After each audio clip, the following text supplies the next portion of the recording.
Hi, I'm Matt from hockeyreviews.ca, and this video is all about goalie cages, specifically cat eye, the cheater cage, and the certified cage. And I have a lot of people ask me about how I like one or compare them, so I'm going to make a video about talking about them and why I do it and some of the reasons for it.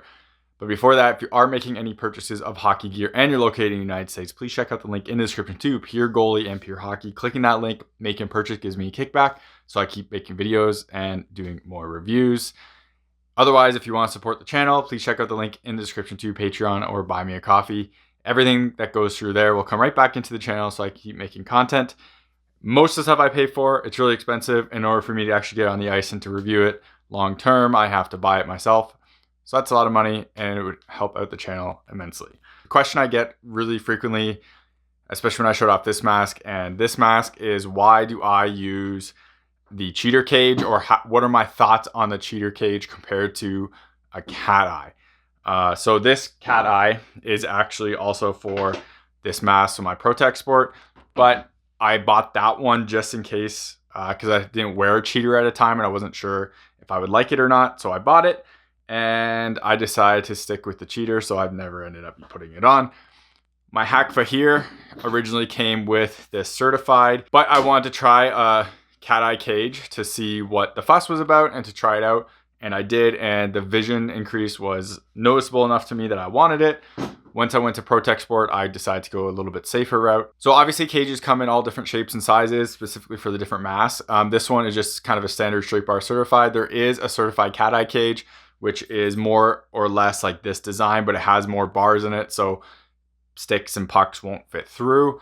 I never went with that route. When I was growing up, they didn't really exist. It was all kind of just these cages.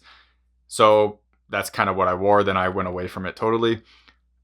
Cages are obviously a personal preference thing. When I play as a defenseman, I wear a cage. I have no problems with vision. I find it doesn't really interfere with me that much.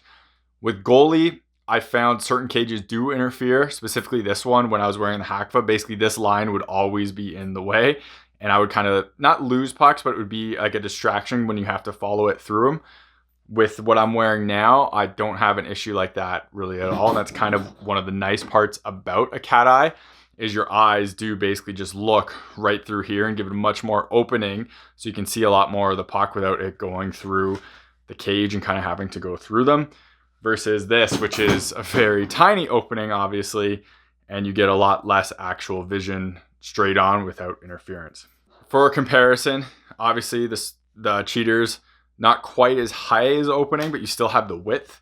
And just because there's less bars kind of everywhere, it doesn't bother me nearly as much as what the certified ones did.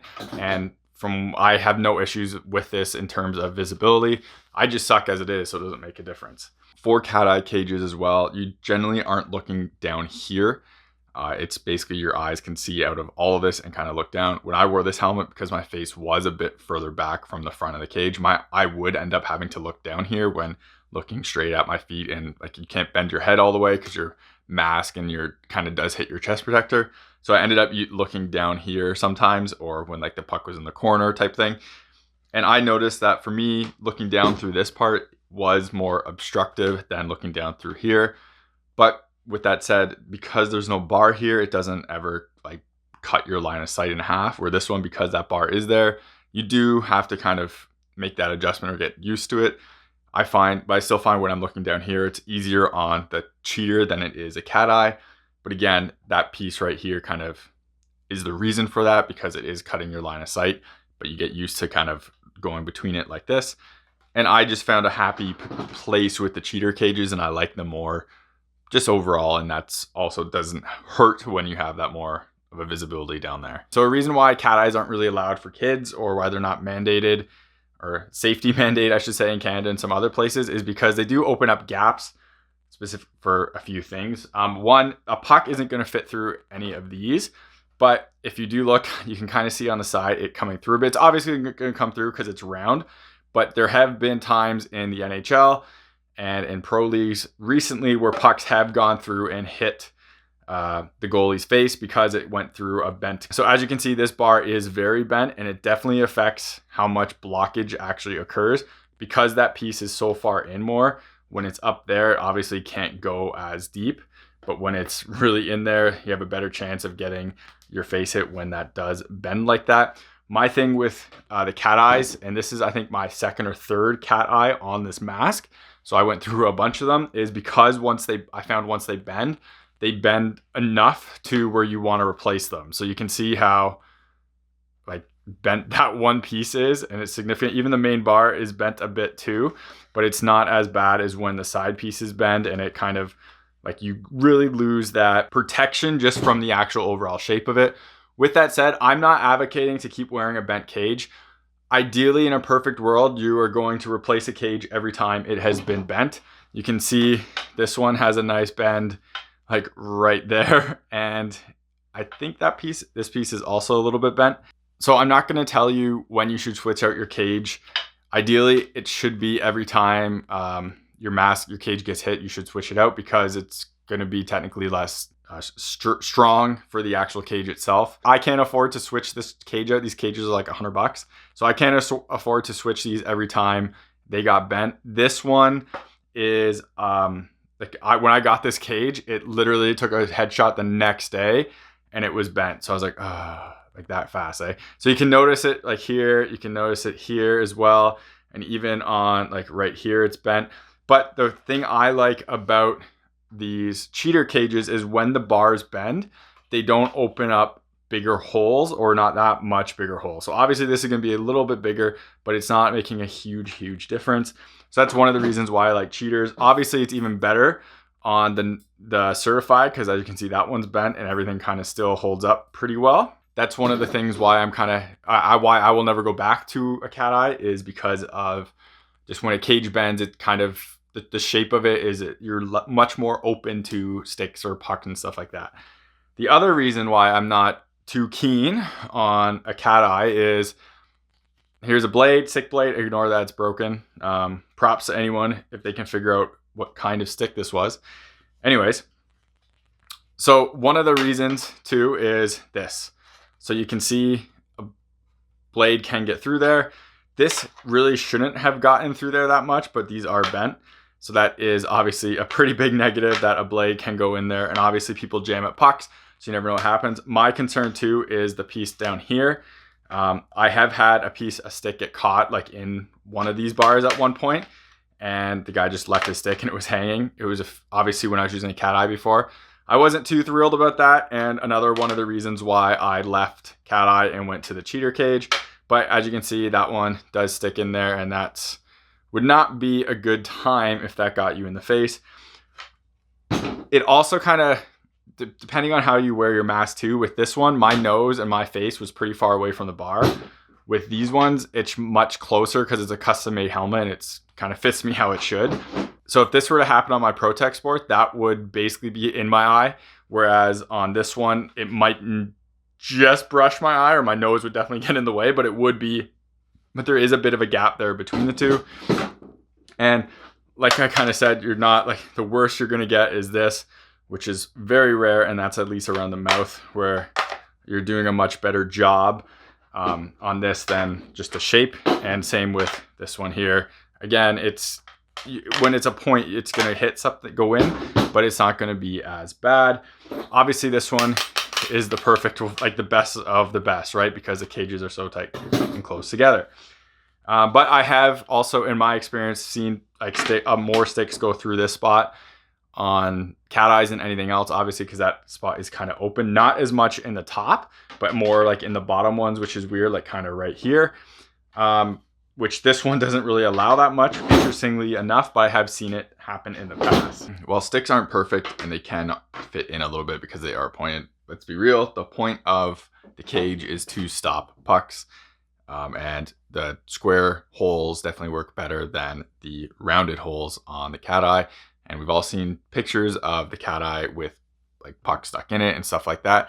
I have to say myself, I haven't seen one with a cheater cage.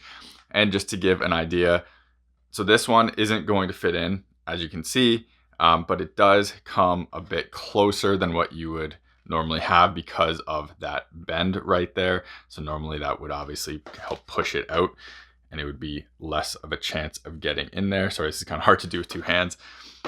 So usually when I've seen pucks kind of go through cages or get stuck in cages, it's because of the bent cage, and it opens up the gap a little bit more than what it should, and it kind of gets jammed in there.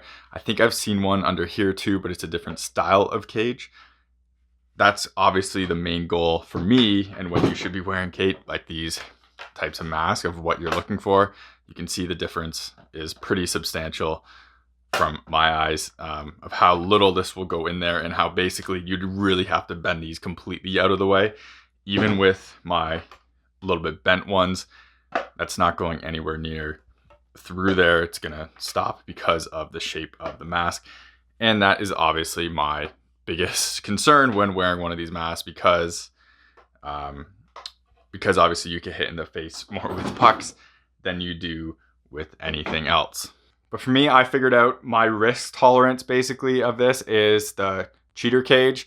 It's really ugly, but I find my vision feels really good in it. I'm really comfortable with me wearing it. So this one, you do feel a little bit more exposed from when I wore it, just because there is like nothing in front of your eye. Whereas all these other ones, just because it's square and it's a little closer together and I was used to this, it felt a little bit more safe, even if it necessarily really isn't, because you can see the blades still kind of go in. It's all about visibility, and unfortunately and that happens with a lot of things, you can't really know until you try it. So when people ask for gear suggestions, stuff like that, you have to know what you like, and what I like might not work for someone else. For me, I always say people should try out the cheater cages, because I think it's kind of like the best of both worlds. And for me, I don't have to replace these as much as I had to replace these. So it was a nice, like, economical choice in that sense. But you have to figure out what you like, and what, like, maybe your head shape or your eyes are too low and they're right in this bar or right in that bar and they won't work for you. So you kind of have to go cat eye. Again, it's all personal choice. You got to figure out it yourself, and it's really hard for that. But hopefully this video is somewhat helpful in kind of seeing why I choose the cheater cage over the cat eye. Obviously, everything is personal preference. And unfortunately, like a lot of the things that I talk about when people ask for suggestions, you have to try it basically to find out if you like it. Everyone likes different things. For this, I always tell people to check out the cheater cage, just because I think it's kind of the best of both worlds in terms of protection, economy, because you don't have to replace it quite as much as a cat eye in my experience.